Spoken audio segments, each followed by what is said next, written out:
நேரம் சரியா 11:25 ஆகுது. காத்து வாக்குல நிகழ்ச்சி நீங்க வருஷ கூட தான் கேட்டுட்டு இருக்கீங்க.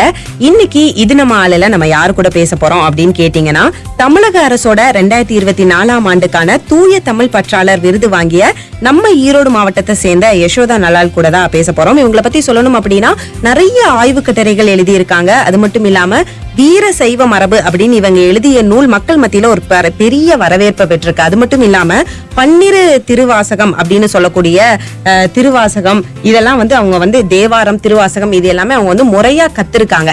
அண்ட் இவங்களை பத்தி சொல்லணும்னா நம்ம சொல்லிக்கிட்டே போகலாம். நான் சொல்றத வரைக்கும் அவங்க கிட்டே கேட்டு தெரிஞ்சுக்கலாம். ஆரம்பிக்கலாங்களா? Ladies and gentlemen, இது நம்மாலு. வணக்கம் யசோதா. ஹலோ எஃப்எம் நேயர்களுக்கு என்னோட வணக்கம். நான் ஈரோடு மாவட்டம் கொடுமுடி வட்டம் வடக்கு புதுப்பாளையத்தை சார்ந்த யசோதா நல்லால் பேசுறேன். சொல்லுங்க யசோதா, நீங்க நிறைய ஆய்வு கட்டுரைகள் எழுதி இருக்கீங்க அண்ட் நூல் வெளியிட்டு இருக்கீங்க. எப்படி உங்களுக்கு இந்த தமிழ் மேல ஆர்வம் வந்துச்சு? எப்பத்துல இருந்து நீங்க இந்த மாதிரி தமிழ் ஆய்வுகள்ல உங்களை நீங்களே ஈடுபடுத்திக்க ஆரம்பிச்சீங்க? நான் என்னுடைய உயர்நிலை கல்வி, மேல்நிலை கல்வி படிக்கும் பொழுது எனக்கு தமிழ் மீது ரொம்ப ஆர்வம், ரொம்ப காதல்னு கூட சொல்லலாம். என்னுடைய 12ஆம் வகுப்பு தமிழாசிரியர் முனைவர் ரத்னமூர்த்தி ஐயா அவரோட வழிகாட்டுதலின் பேர்ல தான் நான் தமிழ் படிக்கணும் அப்படின்னு ரொம்ப விருப்பப்பட்டேன். ஓகே, ஸ்கூல் டைம்ல இருந்தே அப்ப நீங்க இந்த மாதிரி தமிழ் மேல ஒரு ஆர்வமா ஆரம்பிச்சிட்டீங்க இல்லையா?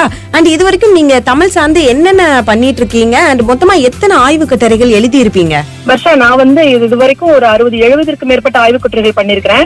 பக்தி இலக்கியம் நிறைய பண்ணிருக்கிறேன். அது போக சங்க இலக்கியம் நிறைய பண்ணிருக்கிறேன். சங்க இலக்கியத்தில் மலர்கள், சங்க இலக்கியத்தில் காசு, சங்க இலக்கியத்தில் கண்கள், இது மாதிரி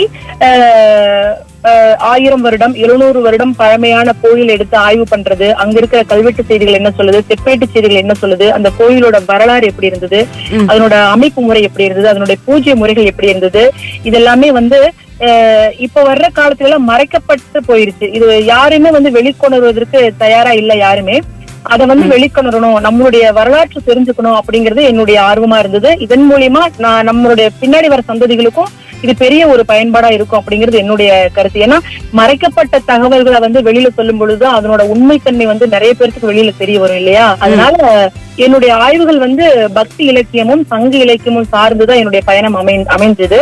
சூப்பர் யசோதா. அதே மாதிரி நீங்க இப்போ விருது வாங்கியிருக்கீங்க இல்லையா? இத பத்தி நம்ம இன்னும் நிறைய விஷயங்கள் தொடர்ந்து பேசலாம். தொடர்ந்து நினைஞ்சிருங்க ஹலோ எஃப்எம் 92.7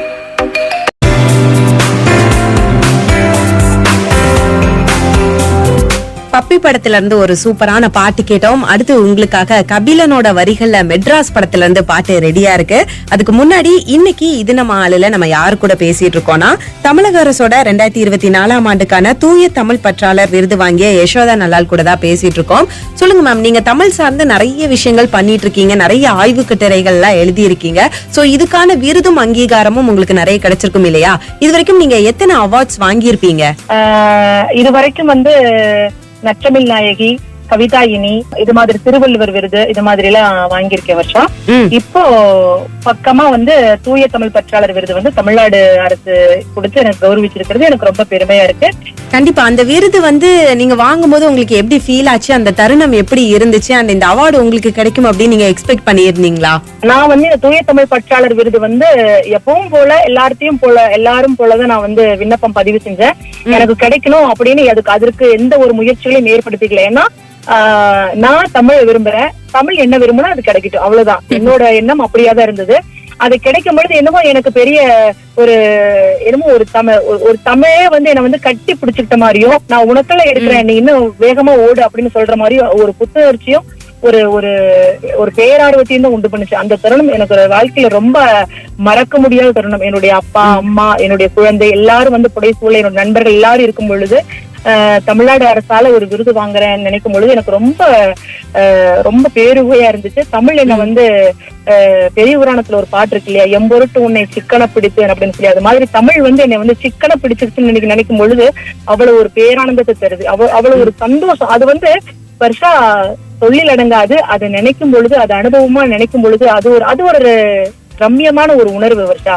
அழகா இருக்கும் அந்த உணர்வு. அதை நான் அனுபவிச்சேன் நானு. கண்டிப்பா நீங்க இவ்வளவு எக்ஸைட்டடா சொல்லும் போதே எனக்கு புரிஞ்சுக்க முடியுது உங்களுக்கு அந்த தருணம் வந்து ரொம்ப ஸ்பெஷலா, ரொம்ப ஒரு மறக்க முடியாத ஒரு தருணமா இருந்திருக்கும் அப்படின்னு. அண்ட் இன்னும் மேலும் மேலும் நீங்க நிறைய விருதுகள் வாங்கணும், நிறைய ஆய்வு கட்டுரைகள், நிறைய நூல்கள் எழுதணும் அப்படின்னு ஹலோ எஃப்எம் சார்பா ஒரு வாழ்த்துக்களை சொல்லிக்கிறோம். ரொம்ப நன்றி வர்ஷா. எனக்கும் ரொம்ப சந்தோஷம். ஹலோ எஃப்எம்ல வந்து என்ன நேர்காணல் பண்ணி என்னுடைய தகவலையும் வந்து ஒரு செய்தியா நம்மளுடைய வலைதளம் வந்து பதிவிடுது அப்படின்னு நினைக்கிறது எனக்கும் ரொம்ப சந்தோஷமா இருக்கு.